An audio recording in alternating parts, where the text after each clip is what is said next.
Starting off with the 10th best card in the game right now, we got the Evolved Mega Knight. Even though the Evolved Mega Knight has just come out, it has proven to be one of the strongest cards in the game. It is 7 Elixir and a 1 cycle evolution, which means you can get that evolution down pretty frequently. Perhaps one of the only reasons why it is not higher up on the list is because the Evolved Pekka is such a good counter to it and is used so much in the meta as well. And if we look at the stats of the Evolved Mega Knight to see how many people are using it inside of the top 200, we see that 21 people are currently playing it inside of the top 200, which is a little over 10%. The Evolved Mega Knight can be used with the Cannoneer Tower Troop and also the Princess Tower, so a fairly versatile card. Some people play him with the Evolved Mega Knight. Of course, he pairs very well with the Ram Rider. He pairs well with Beatty cards, so you have a lot of different cards and combinations you can use the Evolved Mega Knight with, which is why he is currently, for sure, one of the best cards in the game at the moment. Coming in at number 9, we got the Ram Rider. In my opinion, the Ram Rider is the best win condition in the game at the moment, and it's probably no surprise why, with how good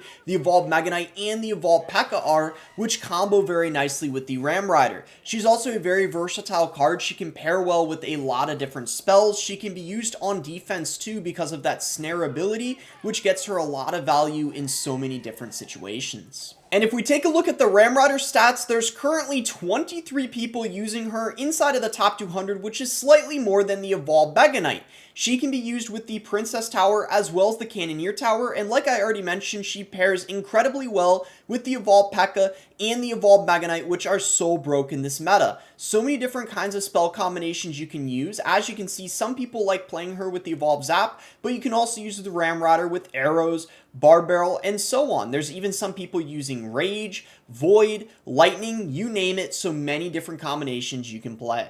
Coming in at number 8, we got the Skeleton King. The Skeleton King is actually the best champion in Clash Royale currently. He pairs very well inside of Mortar Bait decks and of course with the Graveyard. The reason why he's made a return recently is because the Cannoneer is back in the meta and his ability is so annoying for Cannoneer decks to deal with.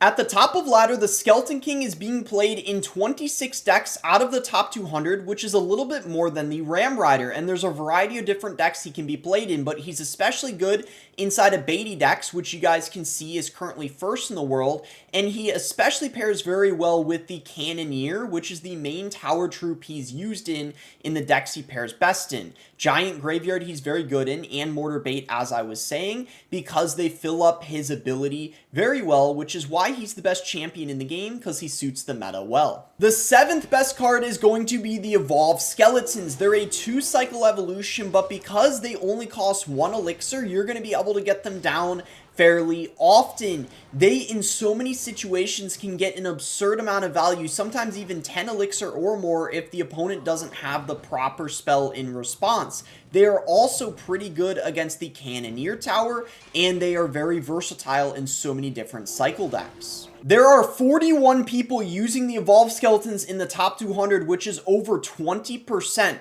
The deck they are best in is this Pigs EQ cycle deck, which uses the Princess Tower, where, as you guys can see, multiple people are high up with it, and also, of course, Classic 2.6, Log Bait, and Goblin Drill. So a bunch of different cycle decks, including the Evolved Mortar, you can use the Evolved Skeletons in. Coming in at number 6, we got the Evolved Zap. It gets so much value for only 2 elixir. You get 2 additional stuns, which means it's going to be great against things like Inferno Dragons and Inferno Towers. It's going to be really good against Beatty cards, and it pairs so well in a large variety of different beatdown decks. It's very good with the Giant, it's good with the Ram Rider, which is a lot of this meta, the Lava Hound, the Mega Knight, and the Pekka evolution, so much stuff.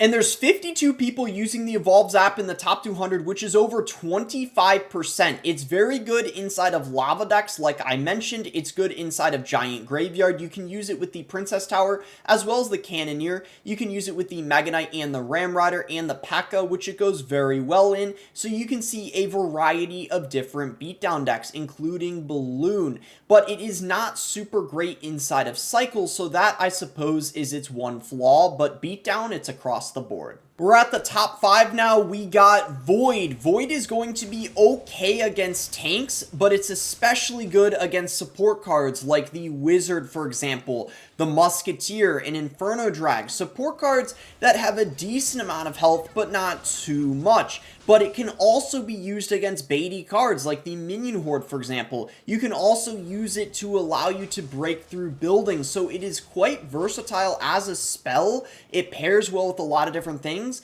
and it can be used many times throughout the match. There's currently 46 people in the top 200 using the Void, which is slightly less than the Evolve Zap, but sometimes there's more people using the Void than the Evolve Zap, so it's honestly really hard to say which is better between the two, which is why it was hard to rank both of them, but you can keep in mind that they're both very good, which is why you see there's actually some decks that use both the Void and the Evolve Zap. You could use them with the Princess Tower or the Cannoneer like I mentioned, and the Void is just absolutely incredible inside of heavier decks and beatdown. At number 4, we have the guards. The guards are absolutely incredible on defense, and one of the few things that actually do pretty decent against the evolved Pekka, which there's a ton of in this meta. The other thing the guards are great against are spells, because arrows, for instance, don't kill the guards, and the log, it takes the shields off the guards, but it doesn't end up killing them, which means the guards are getting a lot of value in many situations.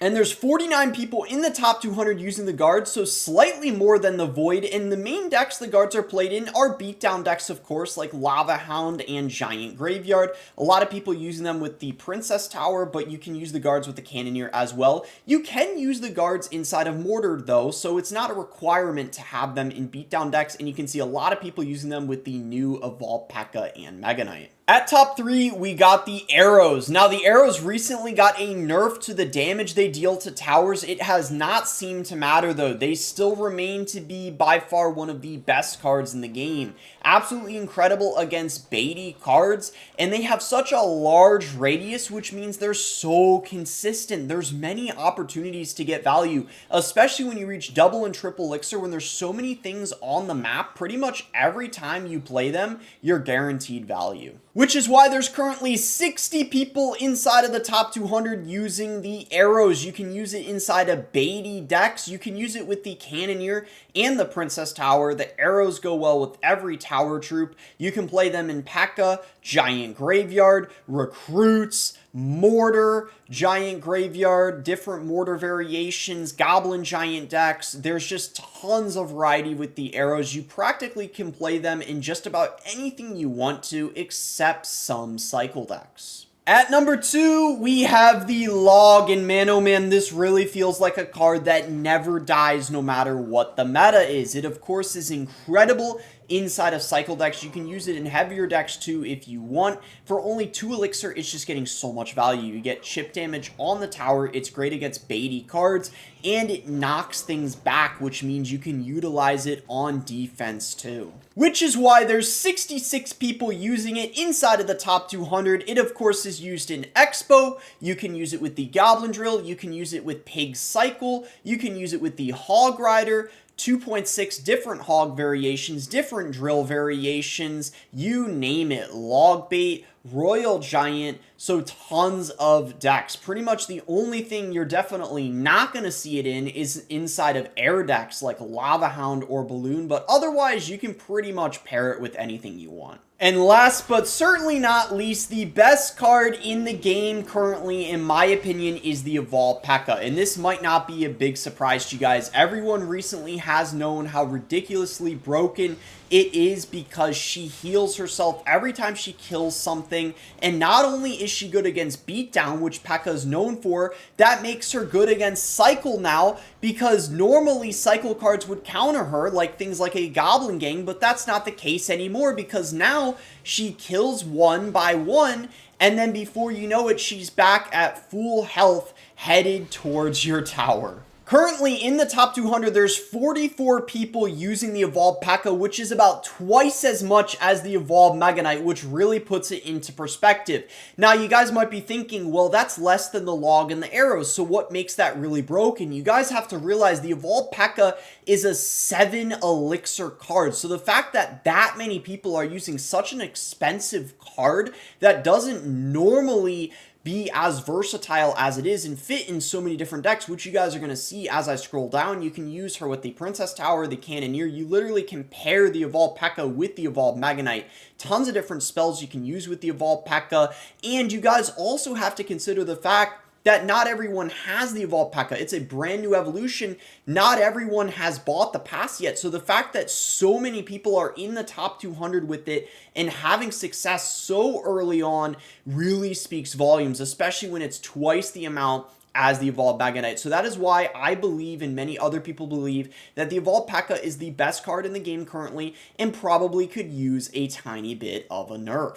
Well, that's my list. If you guys enjoyed the video, be sure to give it a like and subscribe. If you guys are not subscribed already, you can use creator code BOSS to support me in any Supercell game, and let me know in the comments below what you guys think of my list. Is there anything you would change? And also let me know if you guys enjoy this video, and I'll do it again in the future, because this is the first top 10 list I have ever done. And if you guys like it, I'll be doing it for every month so you guys know what cards are best in the meta. Thanks again. Until next time, guys.